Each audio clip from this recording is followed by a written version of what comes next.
สวัสดีพี่น้องมาทุกคนเปิดราชวิกค่ะลูกมึงพักข่อยพี่น้องกดพักมีFCว่าเก็บใบออกแน่พี่น้องก่อนจะมาเก็บใบไผ่ใบยังออกอย่าให้มันสุ่มเลยพี่น้องเด้อกดพักงานแรง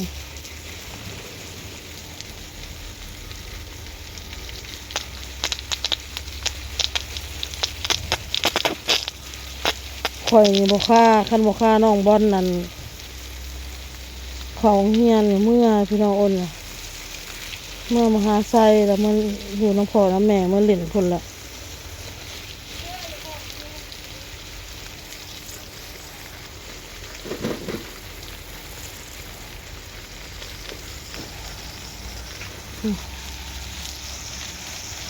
ติดเลยพี่น้อง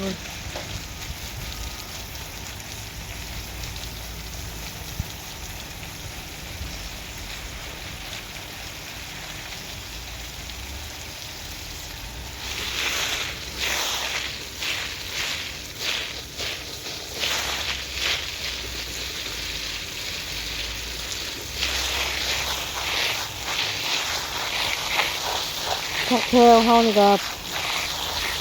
เต้นเลยพี่น้อง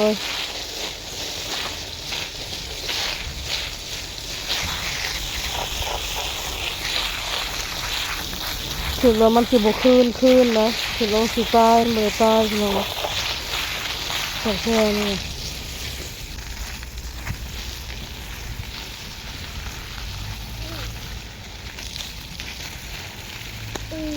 เห็ดได้ผมเห็ดได้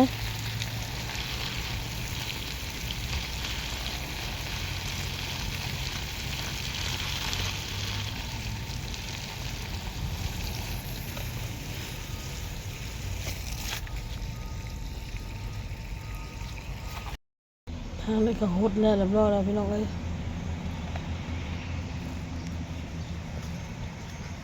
ก็หอมบัวเฮาพี่น้องเมืองจะเป็นใบน้อยๆแบบนั้นพี่น้องเลยที่อ้นหวานเป็นในมันป่งออกไปนั่นอันนี้พอหอมเป้หอมเป้กับติดพี่น้อง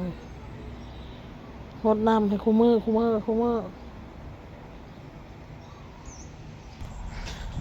บอกมันน่ะคอยถ่ายยังหน่อยน้อยหนึ่งมาเป็นหน่อยใหญ่เลยพี่น้องเลยน่ะตัวน่ะคือมันลามไปหมดเลยคนเก็บมันละ2 หมาก 3 หมากแกง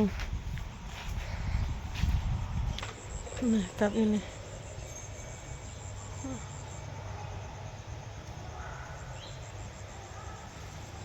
หน่อยน้อยอ่อนถ่ายมันหน่วยใหญ่แล้วมัน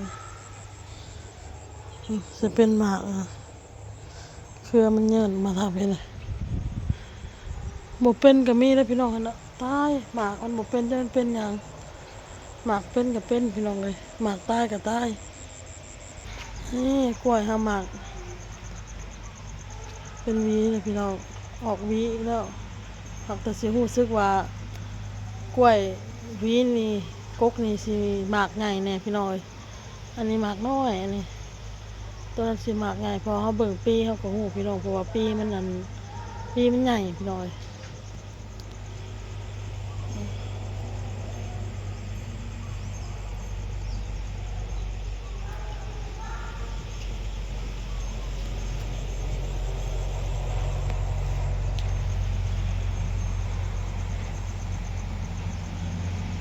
กกกำลังใหญ่ตัวนี้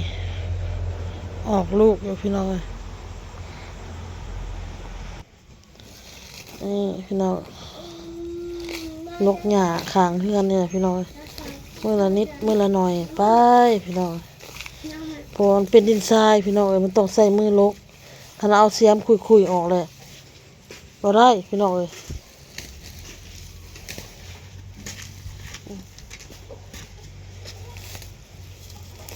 แม่ว่าค่ะ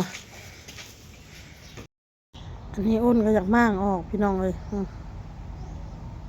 ว่าสิม่างออกเลยสิลกหญ้าให้มันแปลนไปเลยนะเพราะมันมีกกหมักมี่กกเฮียงและบ่อเต้เป็นย่านหัวกินเพราะว่าหัวเขาก็อัดตลอดอยู่ ลูกหญ้าไปให้พี่น้องมื้อละน้อยละน้อยผัดฮอดโมงหนึ่งข้าวหนึ่งน้ำเฮ็ดอยู่เฮ็ดกินอีกฮอดโมงเฮ็ดอยู่เฮ็ดกินเฮ็ดอยู่เฮ็ดกินให้ลูกให้เต้าเนาะพี่น้อง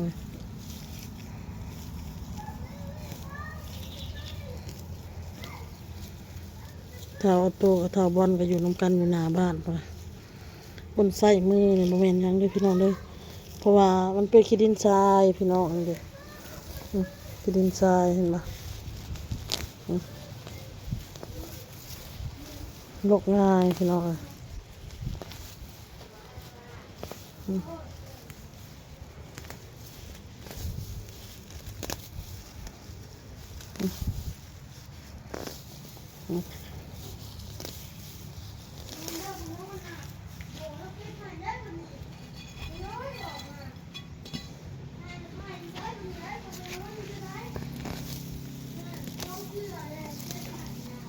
ใน FC ก็ถามมาเรื่องน้องบอลเวลาน้องบอลเว้า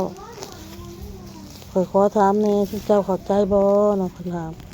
เข้าใจเด้อพี่น้องเด้ออ้นตอนแรกๆก็บ่อยากเข้าใจลูกปานใดตอนลูกมาอยู่นำใหม่ๆก็เดี๋ยวนี้ก็เข้าใจแล้วนะพี่น้องเข้าใจน้องบอลแล้ว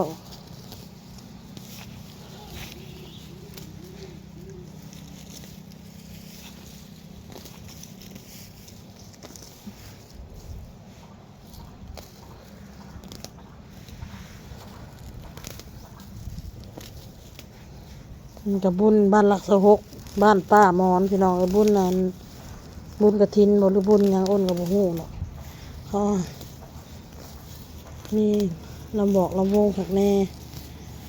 แม่นบ่ได้ไปดอกน้องอ้นเอื้อยไปก็ชวนอยู่เขามนต์เพิ่นสิไปก็FC ที่เพิ่นมาเยี่ยมมายามนั่นแหละพี่น้องเพิ่นสิพากันไป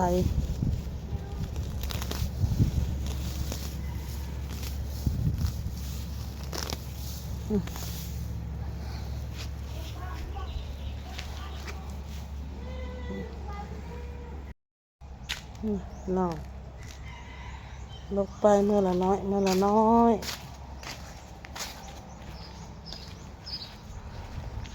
เมื่อละนิดละหน่อยมันหักแล้วดอกพี่น้องเอ้ยปล่อยลกไปนี่แหละ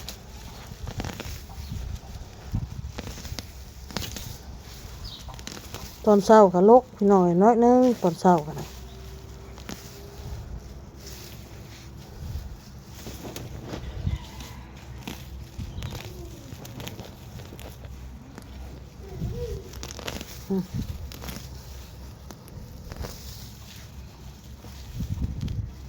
ตะกี้เลยบ่าวเต้เอาขี้ดินทรายมาส่วนพี่น้อง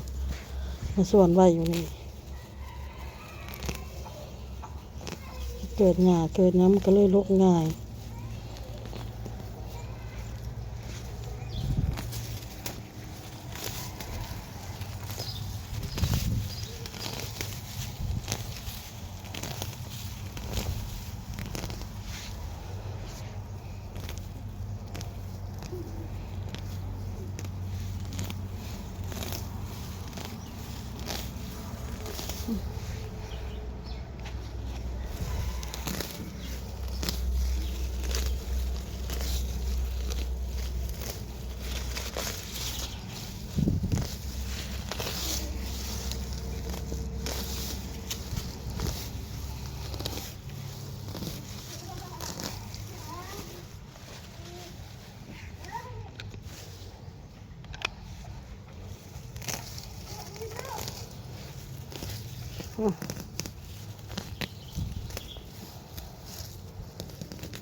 ยกแต่คนมาเวลา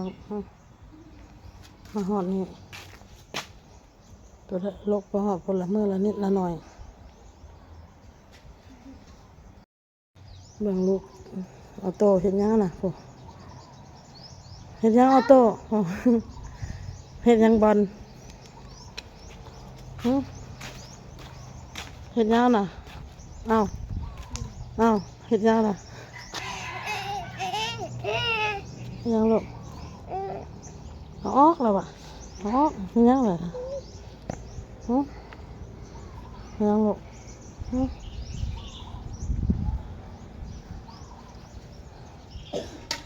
เอาออกหมากบ้านนะพี่แล้วออกพี่ละ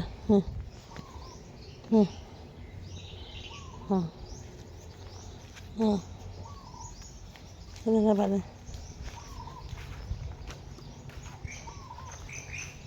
สบายดีนะลูกเมืองนอกเอานอกพี่น้อยเมืองน้ำนอง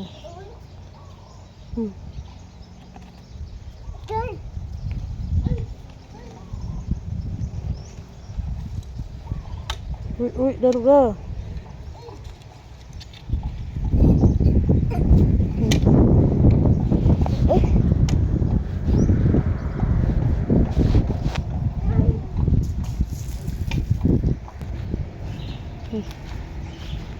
เด็ดยังอ่ะนะเด็ดยังลูก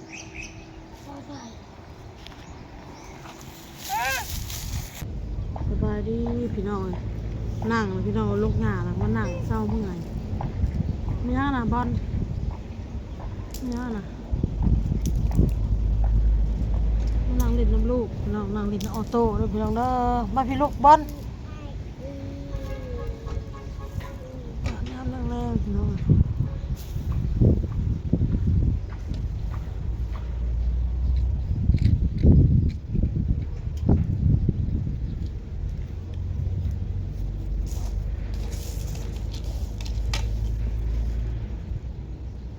เล่นในเต็มที่เลยจึงอาบน้ำบาดเดียวพี่น้อง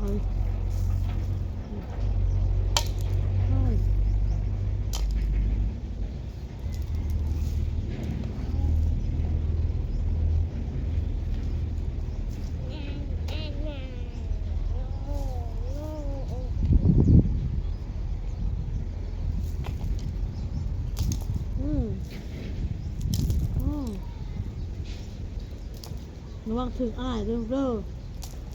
เอาโต้ขี้มูกย่อยเอาไปซื้อยาแล้วแต่มัน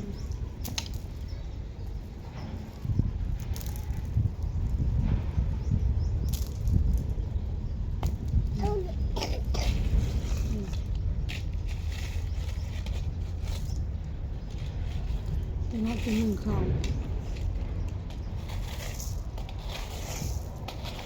จะนัดจะหนึ่งเขาเห็ดกิน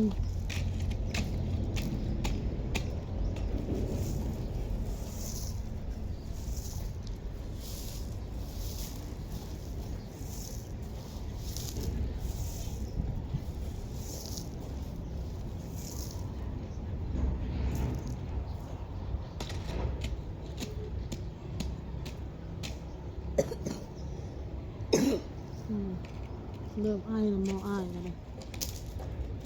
น้องก็ไอ้มอไอ้ก็ไอ้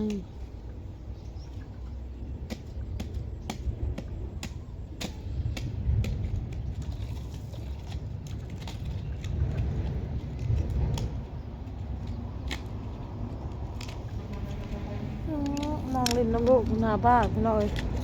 ลูกหยาก็ได้ร้ายเติบลูกมือละน้อยอ่อนก็ได้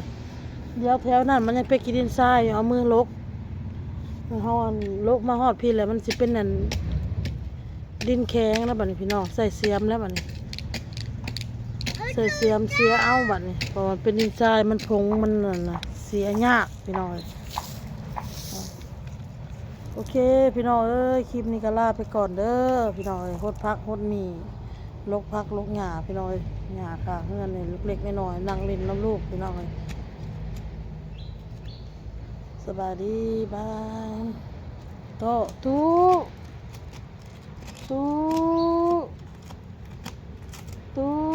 อะไรลงไป